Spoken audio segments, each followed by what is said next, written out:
welcome to my channel IGNOU English. Today I am going to discuss the poem lines, okay, so of different poems. Now let's start. Here's some quotes for you. Success doesn't come to you, you go to it, okay? Now exam is coming and so you have to prepare more and more. So keep learning and keep growing. Best of luck for your exams. Now let's start. Define poem lines. Dress in sari, be girl, be wife, they said. In which poem this is, you have to learn the lines, then you make the answer. Okay. So this poem have taken from an introduction by Kamla Das, written by Kamla Das. Okay. Now, dress in saris, be girl, be wife, they said. लोगों ने कहा किसे कमला दास को साड़ी पहनो लड़की बनो पत्नी बनो उन्हें ताने सुनने पड़े किनके अपने परिवार वालों के अपने ब्रदर सिस्टर्स कजन्स और हस्बैंड्स के be embroider be cook be aquareller with servants एक एम्ब्रॉयडर बनो कढ़ाई बुनाई करने वाली बनो खाना पकाने वाली बनो और नौकरों के साथ झगड़ा करने वाली बनो बट कमला दास ऐसा कुछ भी नहीं चाहती थी क्योंकि उसकी जो ड्रीम थी वो अलग थी वो अपने टाइम्स की एक बोल्ड वुमेन में मानी जाती थी क्योंकि उनकी जो उनका जो पैशन था वो राइटिंग था because she could write English language very well and she is her best in defending herself वो खुद को डिफेंड करना जानती थी और वो नहीं चाहती थी इन सारी चीज़ों को करना और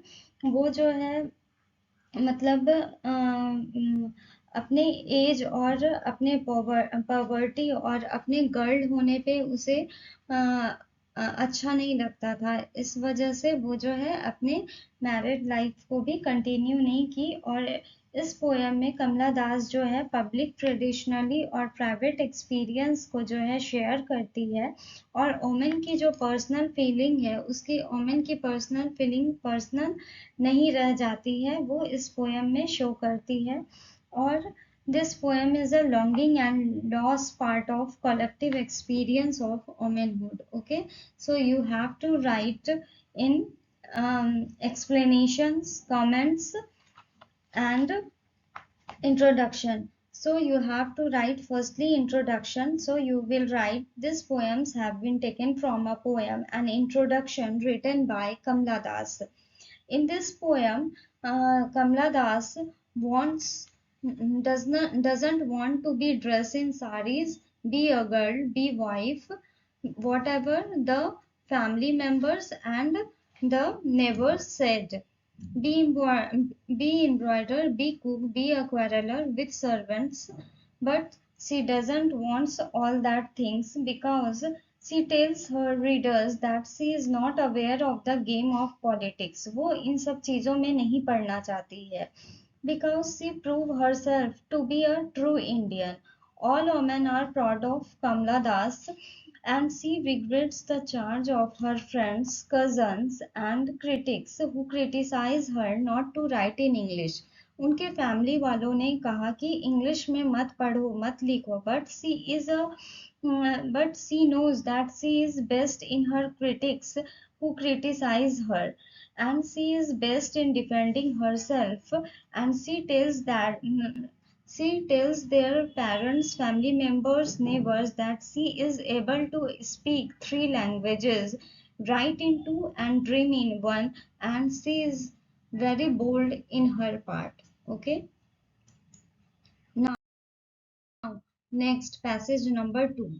This is home and this is closest I will ever to be home. When I return, the colors won't be so brilliant. The Jhelum waters slow clean, slow ultramarine, my love so ever exposed. Which poem lines is this? Do you know? No. The poem lines have been taken from Postcard from Kashmir, which was written by Aga Shahid Ali. This poem is written by Aga Shahid Ali, and in this poem, the speaker is very much love with his hometown Kashmir.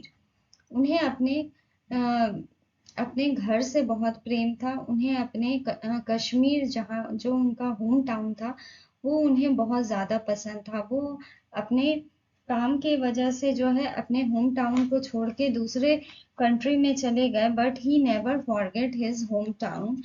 When he return, वो अपने आंखों में जो है वो जो है सपने को कश्मीर को अपनी आंखों में बसा के गए थे, और वो कश्मीर के बारे में यहाँ पे सोचते हैं, क्या जब मैं लौटूंगा तो वहाँ की जो वादियाँ थी, वहाँ के जो कलर्स थे वो भी पहले की तरह ब्रिलियंट होंगे, इतने सुंदर होंगे।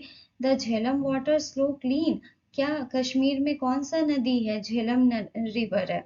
So the Jhelum river water so clean, क्या झेलम नदी का पानी इतना ज्यादा क्लीन होगा, इतना अल्ट्रा मैरीन होगा? अल्ट्रा मैरीन मीन्स एकदम जो साफ झलकने वाला हो। My love so over exposed, क्या इतना ज्यादा मतलब उसमें जो है इतनी ज्यादा ये होगी, क्लैरिटी होगी। तो उनका जो लव है कश्मीर के लिए वो ओवर एक्सपोज्ड है। तो यहाँ पर पोयम ने जो है इस नेचर के बारे में बताया है कि Kashmir is a beautiful, Kashmir have a beautiful nature, and he represented that the distance employed in correspondence, and वो जो है अपने इमेजिनेशन में जो है इमेजिनेशन और रियलिटी को डिफाइन कर रहे हैं। क्या सच में मेरा होम टाउन जो है, जो मेरे नींद में, मेरे ख्वाबों में है, मेरे इमेजिनेशन में है, क्या वो ऐसा रियलिटी में भी होगा? सो इस पोयम लाइंस में हमें यही लिखना है। Okay, so guys, I hope आप लोगों को ये वीडियो पसंद आया हो। So please like, share and subscribe my channel. Please do subscribe for more videos. Keep learning, keep growing. Thank you.